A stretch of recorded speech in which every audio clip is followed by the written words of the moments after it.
दोस्तों नमस्कार, आपके अपने YouTube चैनल में आप सभी का हार्दिक स्वागत है। दोस्तों आज एक महत्वपूर्ण वीडियो लेकर आए हैं जिसमें हम बात करेंगे RKSMBK के अंतर्गत संचालित ब्रिज कोर्स में बेसलाइन आकलन हेतु विभाग के द्वारा नवीनतम समय सारणी जारी कर दी गई है। साथ ही शाला दर्पण पोर्टल पर भी अपने को बेसलाइन आकलन की एंट्री करनी है, जिसकी अंतिम तारीख 18 अगस्त रखी गई है और बेसलाइन की अंतिम तिथि 10 अगस्त रखी गई है।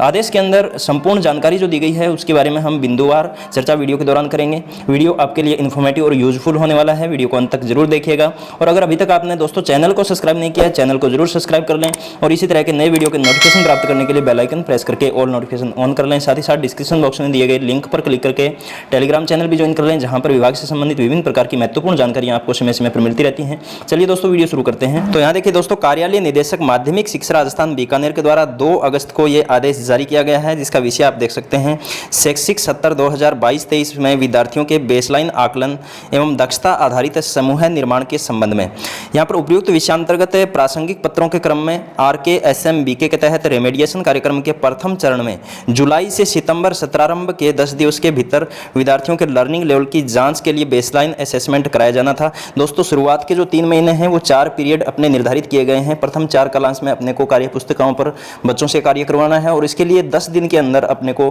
बेसलाइन असेसमेंट करना था, लेकिन अभी तक काफ़ी टीचर्स के द्वारा बेसलाइन असेसमेंट नहीं किया गया है, जिस कारण से यह नवीनतम टाइम फ्रेम निर्धारित किया गया है, पुनः आदेशित किया गया है। यहाँ आगे देखिए आप, यह बेसलाइन असेसमेंट वर्कबुक में 10 अभ्यास वर्कशीट के बाद दिया गया है। बेसलाइन असेसमेंट विद्यार्थियों द्वारा करवाए जाने हेतु निर्देशित किया गया था। विद्यालयों में बेसलाइन असेसमेंट की प्रक्रिया पूर्ण नहीं हुई है, उनके लिए रेमेडिएशन कार्यक्रम के सुचारू प्रारंभन के लिए बेसलाइन आकलन एवं दक्षता आधारित समूह निर्माण हेतु समय सीमा का पुनर्निर्धारण निम्नानुसार किया जाता है।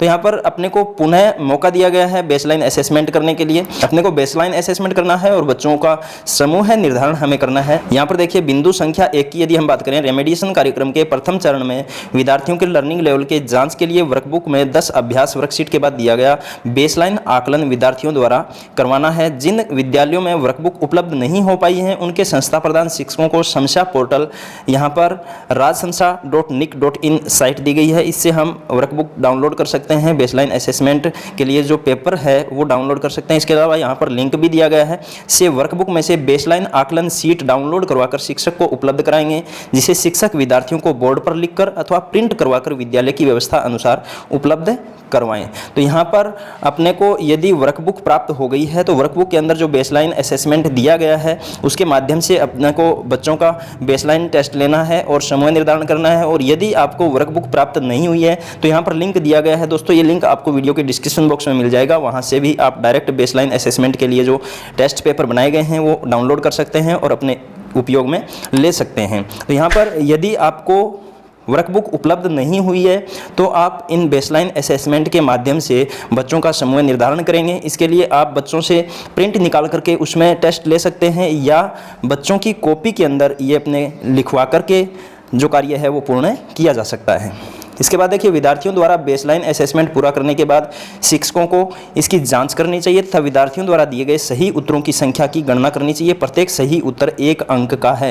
यहाँ पर जितने भी बेसलाइन असेसमेंट के अंदर क्वेश्चन दिए गए हैं उनको बच्चों से हल करवाना है। हल करवाने के बाद टीचर्स को उनका जाँच करनी है और सही उत्तरों की गणना करनी है।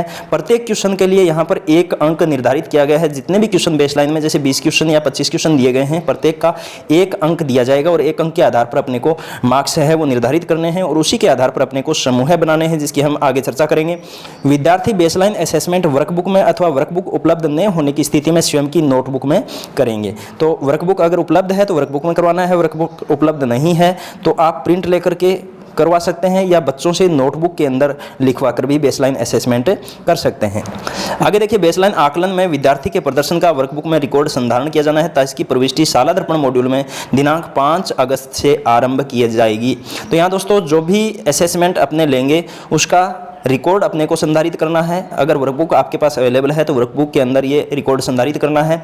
इसकी प्रविष्टि है वो शाला दर्पण मॉड्यूल पर भी करनी होगी, जो स्टाफ लॉगिन और विद्यालय लॉगिन दोनों पर उपलब्ध करवाई जाएगी। यहाँ पर 5 अगस्त तक ये जो मॉड्यूल है वो उपलब्ध करवाने की बात कही गई है। दोस्तों सीनियर स्कूल्स के लिए ये मॉड्यूल उपलब्ध करवा दिया गया है। सीनियर स्कूलों के अंदर यदि हम शाला दर्पण के अंदर लॉगिन करते हैं तो RKSMBK के नाम से एक नया मॉड्यूल दे दिया गया है, लेकिन मिडिल और प्राइमरी विद्यालयों के अंदर अभी ये शुरू नहीं किया गया है। आने वाले 1-2 दिन में ये शुरू हो जाएगा और इसकी भी आपको पूरी लाइव प्रोसेस वीडियो के माध्यम से दिखाई जाएगी, किस प्रकार से अपने को असेसमेंट के मार्क्स हैं वो ऑनलाइन करने हैं। तो इसके लिए आप चैनल को सब्सक्राइब जरूर कर लें, ताकि जैसे ही वीडियो डाला जाता है आपको नोटिफिकेशन मिले और आप उसका लाभ तुरंत ले सकें। इसके बाद देखिए दोस्तों, इसके आधार पर शिक्षकों द्वारा विद्यार्थी समूहीकरण कर विद्यार्थी के लर्निंग लेवल पर आधारित आवश्यक सहायता प्रदान की जानी है। अपने जो भी ग्रुप बनाएंगे उसमें विद्यार्थियों का जो लर्निंग लेवल है उसके अनुसार अपने को विद्यार्थियों से अभ्यास कार्य करवाना है और लर्निंग लेवल में सुधार करने हेतु अपने को प्रयास करना है। फिर देखिए आप बेसलाइन आकलन कक्षा 3 से 5 के लिए 5 अगस्त तक तथा 6 से 8 के लिए 9 अगस्त तक पूर्ण किया जाना है। बेसलाइन असेसमेंट हेतु टाइम टेबल पृथक से उल्लेखित किया गया है। तो यहाँ पर बेसलाइन के लिए टाइम टेबल है वो दिया गया है। यहाँ आप देख सकते हैं बेसलाइन असेसमेंट है तो अंतिम तारीख यहाँ पर 10 अगस्त निर्धारित की गई है। ऑनलाइन मॉड्यूल है वो प्रदर्शित करने के लिए यहाँ पर 5 अगस्त निर्धारित की गई है। दोस्तों मैं आपको पहले ही बता चुका हूँ, सीनियर स्कूल के अंदर शाला दर्पण स्कूल लॉगिन से जब हम लॉगिन करते हैं तो ये मॉड्यूल शुरू हो चुका है, लेकिन मिडिल और प्राइमरी विद्यालयों के लिए अभी तक शुरू नहीं किया गया है। 1 या 2 दिन में शुरू हो जाएगा और जैसे ही शुरू होता है अपने को बेसलाइन असेसमेंट के मार्क्स हैं वो ऑनलाइन करने हैं।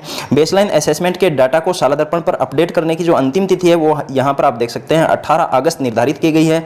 यदि हम बात करें टाइम टेबल की तो यहाँ पर प्रत्येक कक्षा के लिए 3 से 8 तक हिंदी विषय का जो बेसलाइन असेसमेंट करना है वो अपने को 5 अगस्त को करना है और इसके लिए समय 9:30 से 10:30 प्रातः का निर्धारित किया गया है और इसको ऑनलाइन करने की जो अंतिम तिथि है वो 18 अगस्त रखी गई है। इसी प्रकार अंग्रेजी का बेसलाइन असेसमेंट अपने को 8 अगस्त को करना है। समय और ऑनलाइन करने की तिथि सभी के लिए सेम रहेगी। गणित का बेसलाइन असेसमेंट अपने को प्रत्येक कक्षा के लिए 10 अगस्त को आयोजित करना है। समय सेम रहेगा। ऑनलाइन करने की अंतिम तिथि यहाँ पर 18 अगस्त रहेगी। तो इस प्रकार से प्रत्येक कक्षा के लिए हिंदी के लिए 5 अगस्त को, अंग्रेजी के लिए 8 अगस्त को और गणित के लिए 10 अगस्त को अपने बेसलाइन असेसमेंट करना है। समय सभी कक्षाओं के लिए सभी बेसलाइन असेसमेंट के लिए 9:30 से 10:30 प्रातः का रखा गया है और शाला दर्पण पर ऑनलाइन करने के लिए 18 अगस्त अंतिम तिथि निर्धारित की गई है।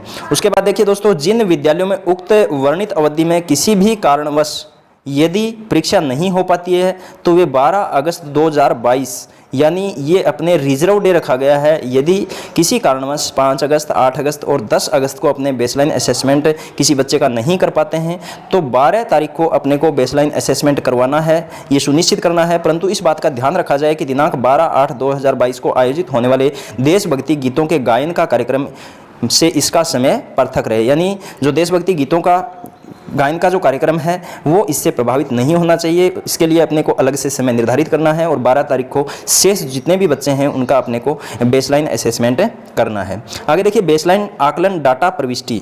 वर्कबुक में दिए गए बेसलाइन आकलन में विद्यार्थियों के अंकों की प्रविष्टि के लिए शाला दर्पण मॉड्यूल बनाया गया है। शाला दर्पण मॉड्यूल पर बेसलाइन असेसमेंट में विद्यार्थियों के प्राप्तांकों के आधार पर विद्यार्थी का समूह 1 है या समूह 2 है, जैसे ही हम मार्क्स एंटर करेंगे शाला दर्पण मॉड्यूल में तो ये ऑटोमेटिक आ जाएगा। मार्क्स के हिसाब से समूह निर्धारण ऑटोमेटिक हो जाएगा। आगे देखिए, शिक्षक इस डेटा का उपयोग अपनी कक्षा में निश्चित अवधि के दौरान अपनी कक्षा में समूह बनाने के लिए कर सकते हैं। यह डेटा पूरी तरह से शिक्षकों को उनकी कक्षा के प्रदर्शन के बारे में जानकारी प्रदान करने और कक्षा शिक्षण में उनकी सहायता करने के लिए एकत्र किया जा रहा है। शिक्षकों से अनुरोध है कि वे डेटा को सटीक रूप से दर्ज करें। तो यानी अपने को जो वास्तविक स्थिति है वही यहाँ पर दर्ज करनी है। जो भी अपने बेसलाइन असेसमेंट के बच्चों के मार्क्स आते हैं वो मार्क्स अपने को ऑनलाइन करने हैं। दोस्तों ये ऑनलाइन करने का कार्य शाला दर्पण स्कूल लॉगिन और स्टाफ लॉगिन दोनों पर होगा। दोनों के लिए आपको वीडियो अवेलेबल करवा दिया जाएगा। चैनल को आप सब्सक्राइब करके जैसे ही वीडियो डाला जाता है आपको नोटिफिकेशन मिले और आप उसकी सहायता से अपना जो कार्य है वो सुचारू रूप से कर सकें। आगे देखिए दोस्तों, स्कूल लॉगिन के माध्यम से यहाँ पर दिया गया है विषयाध्यापक बेसलाइन असेसमेंट मॉड्यूल पर कक्षा, सेक्शन और विषय का चयन करेंगे, जिसके लिए ये डेटा प्रविष्ट करना चाहते हैं। तो जैसे ही मॉड्यूल स्टार्ट होगा ये आपको बता दिया जाएगा। यहाँ पर स्कूल लॉगिन के अंदर अपने को कक्षा सेलेक्ट करनी है, सेक्शन सेलेक्ट करना है और विषय सेलेक्ट करना है, और उसके बाद अपने को बच्चों के मार्क्स हैं वो ऑनलाइन करने हैं। कक्षा चयन के उपरांत कक्षा के समस्त विद्यार्थियों की सूची शिक्षक को प्रदर्शित होगी। शिक्षक को प्रत्येक विद्यार्थी के प्राप्तांकों की प्रविष्टि करनी है। अंक प्रविष्टि के साथ ही विद्यार्थियों को उनके प्रदर्शन के आधार पर सामूहिक अर्थ का सुझाव दिया जाएगा।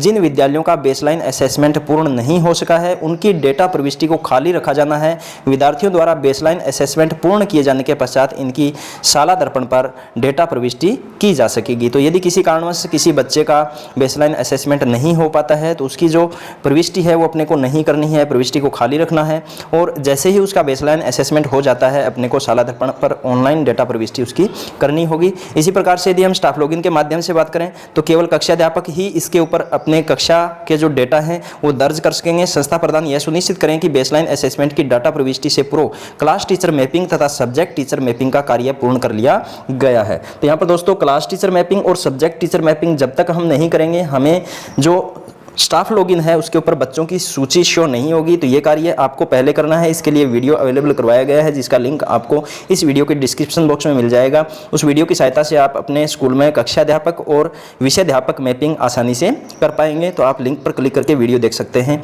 आगे देखिए दोस्तों, पीओ, सीबीओ, सीडीओ, संभागीय संयुक्त निदेशक उक्त कार्य पूर्णता की सघन मॉनिटरिंग करेंगे। कक्षाध्यापक बेसलाइन असेसमेंट मॉड्यूल पर कक्षा, सेक्शन और विषय का चयन करेंगे, जिसके लिए डेटा प्रविष्टि करना चाहते हैं। तो जिस भी कक्षा का अपने को डेटा प्रविष्ट करना है वो कक्षा सेलेक्ट करनी है।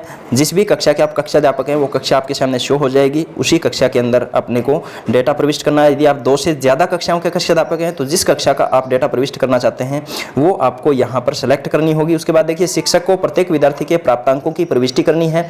अंक प्रविष्टि के साथ ही विद्यार्थियों को उनके प्रदर्शन के आधार पर सामूहिक अर्थ का सुझाव दिया जाएगा। तो यहाँ पर सामूहिक अर्थ का कार्य है वो ऑटोमेटिक होगा। बाकी हम जैसे ही ऑनलाइन मॉड्यूल शुरू हो जाएगा, ऑनलाइन लाइव वीडियो आपके साथ साझा किया जाएगा, उसमें पूरी जानकारी आपको दे दी जाएगी। आगे देखिए दोस्तों, शाला दर्पण पर बेसलाइन असेसमेंट की डेटा रिपोर्ट प्रविष्टि। बेसलाइन असेसमेंट डाटा की रिपोर्ट स्कूल लॉगिन पर उपलब्ध होगी। जो भी डेटा हमने फिल किया है उसकी पूरी रिपोर्ट अपने स्कूल लॉगिन के ऊपर देख सकेंगे। इसमें जैसे ही हम ओपन करेंगे अपने को विद्यार्थी का नाम दिखाई देगा, बेसलाइन असेसमेंट में विद्यार्थी के जो प्राप्तांक हैं वो दिखाई देंगे, और समूह जो भी है विद्यार्थी का, समूह 1 या समूह 2, वो अपने को शो हो जाएगा। फिर देखिए, यदि हम बात करें बेसलाइन असेसमेंट की मॉनिटरिंग की तो यहाँ पर पीओ और संस्था प्रधान है वो इस कार्य की मॉनिटरिंग करेंगे। अपने देखरेख में ये कार्य संपूर्ण है वो करना होगा, कार्य पूरा करवाएंगे। आगे देखिए, बेसलाइन असेसमेंट के डाटा को शाला दर्पण पर अपडेट। शिक्षकों द्वारा 5 अगस्त तक कक्षा 3 से 5 का बेसलाइन आकलन व 9 अगस्त तक कक्षा 6 से 8 का बेसलाइन आकलन किया जाकर इसकी प्रविष्टि शाला दर्पण मॉड्यूल पर आगामी 3 दिवस में की जानी है। प्रविष्टि संस्था प्रधान द्वारा संबंधित अध्यापक से कराई जाएगी। तो यहाँ पर जो भी बेसलाइन हमने लेना है 5 अगस्त और 9 अगस्त निर्धारित की गई है, उसके अकॉर्डिंग अपने को बेसलाइन लेना है, और 18 अगस्त शाला दर्पण पर एंट्री करने की लास्ट डेट है। लेकिन यहाँ पर आगामी 3 दिवस के अंदर अपने को ये कार्य कर देना है ताकि किसी प्रकार की प्रॉब्लम आगे अपने को नहीं आए। फिर देखिए दोस्तों, बेसलाइन असेसमेंट के आधार पर विद्यार्थी की ग्रुपिंग किस प्रकार से रहेगी। वर्कबुक में दिया गया बेसलाइन आकलन में प्रदर्शन के आधार पर लर्निंग लेवल के अनुसार विद्यार्थियों को 2 समूह में समूहीकृत करना है। अपने को 2 ग्रुप बनाने हैं। ग्रुप 1 के अंदर अपने को उन बच्चों को रखना है जिन बच्चों के 60% से अधिक अंक आते हैं, और ग्रुप 2 के अंदर ऐसे बच्चे जिनके 60% से कम स्कोर होता है, कम अंक आते हैं, उनको रखना है। यहाँ पर एक बार फिर बता देता हूँ, प्रत्येक क्वेश्चन के लिए यहाँ अपने को 1 अंक देना है, और उसी के आधार पर अपने को बच्चे का ग्रुप है वो निर्धारित करना है, समूह निर्धारण करना है। आगे देखिए, संस्था प्रधान सत्र बीतने के साथ विद्यार्थी की प्रगति को देखकर विद्यार्थी समूह को स्वयं के स्तर पर परिवर्तित करने के लिए अधिकृत रहेंगे। यदि विद्यार्थी के समूह में किसी प्रकार का परिवर्तन होता है, प्रदर्शन में सुधार होता है, तो विद्यार्थी के समूह को परिवर्तित भी किया जा सकता है। इसके लिए संस्था प्रधान है उनको अधिकृत किया गया है। समूहीकरण में संस्था प्रधान द्वारा यह आवश्यक रूप से सुनिश्चित किया जाएगा कि विद्यार्थी में हीन भावना नहीं आए। तो यहाँ पर दोस्तों ये अपने को ध्यान रखना है, जब भी हम बेसलाइन आकलन करते हैं और कोई बच्चा समूह 2 में आ जाता है तो उसके अंदर किसी प्रकार की हीन भावना नहीं आनी चाहिए। उसे हमें अधिक से अधिक प्रोत्साहित करना है सीखने के लिए, और उसके ऊपर विशेष रूप से अपने को ध्यान देना है। कोई शिकायत प्राप्त होने पर संस्था प्रधान द्वारा उसका त्वरित निवारण किया जाएगा। समूह का निर्धारण बेसलाइन बेसलाइन असेसमेंट की शाला दर्पण पर प्रविष्टि के आधार पर स्वतः आकलित हो जाएगा। संस्था प्रदान विद्यार्थी की प्रगति के आधार पर विद्यार्थी समूह को बदलने के लिए अधिकृत रहेंगे। समूहीकरण का आधार किसी भी विद्यार्थी के ज्ञान का आकलन करना नहीं है, अतः संवेदनशीलता रखते हुए विद्यार्थी के लिए सीखे जाने वाली दक्षताओं का ध्यान में रखते हुए उक्त ग्रुप बनाने हैं। यह विशेषता ध्यान में रखा जाना है कि लर्निंग गैप्स की क्षतिपूर्ति के लिए कक्षाओं में कक्षा स्तर से न्यून स्तर के विद्यार्थियों के समूह बनाए जाने पर इस बात का पूरा ध्यान रखा जाए कि कोई भी विद्यार्थी हीनता से ग्रसित न हुए। बेसलाइन असेसमेंट एवं दक्षता आधारित समूह निर्माण की सघन मॉनिटरिंग उपयुक्त निर्देशानुसार प्रत्येक कार्यालय जेडी, सीडीओ, डीओ, सीबीओ तथा विद्यालय के संस्था प्रधानों को करनी है तथा पत्र में प्रदत्त निर्देशों के अनुरूप विद्यालयों में बेसलाइन असेसमेंट एवं दक्षता आधारित समूह निर्माण समयबद्ध शिक्षण प्रारंभ करवाना है। तो ये संपूर्ण कार्य अपने को करना होगा दोस्तों। बेसलाइन असेसमेंट सभी कक्षाओं के बच्चों का कक्षा 3 से 8 तक जो वर्कबुक अपने को प्राप्त हुई है उसके आधार पर अपने को करना है। और यदि आपको वर्कबुक प्राप्त नहीं हुई है दोस्तों, एक बार फिर बता देता हूँ, लिंक दिया गया है, वो आपको वीडियो के डिस्क्रिप्शन बॉक्स में मिल जाएगा। वहाँ से आप बेसलाइन असेसमेंट का जो पेपर है वो डाउनलोड कर सकते हैं और उसकी सहायता से अपने बच्चों का बेसलाइन असेसमेंट कर सकते हैं। इसके लिए समय निर्धारित कर दिया गया है, नवीन टाइम टेबल जारी कर दिया गया है, इसके अकॉर्डिंग अपने को ये संपूर्ण कार्य करना है। दोस्तों वीडियो के माध्यम से पूरी जानकारी मैंने आपको अवेलेबल करवा दी है। उम्मीद करता हूँ वीडियो में दी गई जानकारी आपको पसंद आई होगी। वीडियो अच्छा और उपयोगी लगा हो तो वीडियो को ज़्यादा से ज़्यादा लाइक और शेयर करें और दोस्तों कमेंट करके जरूर बताएं। और इसी तरह के नए वीडियो के नोटिफिकेशन प्राप्त करने के लिए चैनल को जरूर सब्सक्राइब कर लें और बेल आइकन प्रेस करके ऑल नोटिफिकेशन ऑन कर लें। दोस्तों फिर मिलते हैं एक नई वीडियो के साथ, तब तक के लिए जय हिंद, जय भारत।